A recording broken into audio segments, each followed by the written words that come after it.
Popularly known as setting up, we call it rigging. Rigging is a very important part of audio practice and sound engineering.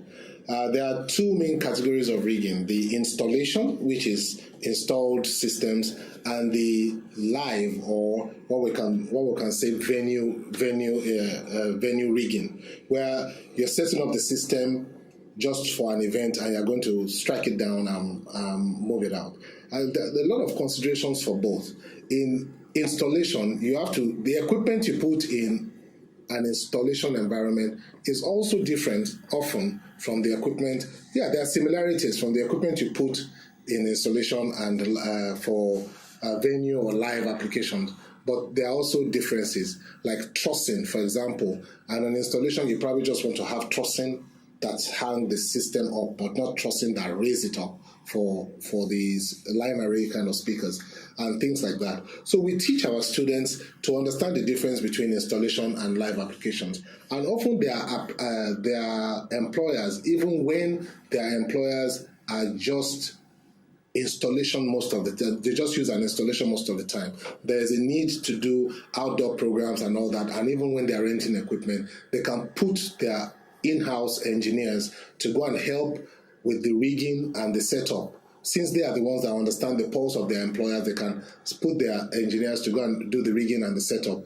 to help make sure that the sound system is working very well. And another very important thing in rigging is safety. Safety measures that need to be in place for both the operatives, that's the people who are working with the sound engineer or the audio practitioner, and the audience when they come in, i.e., making sure speakers don't drop from the ceiling. How much measure have we put in place to make sure if one cable snaps, another one will hold the speaker, just to make sure that we can see if there's a problem and we have enough time to respond to the problem that we see before it becomes a hazard to the people who are in. So we teach people quite a bit of safety measures and what they need to do to make sure their rigs are tight and of standard.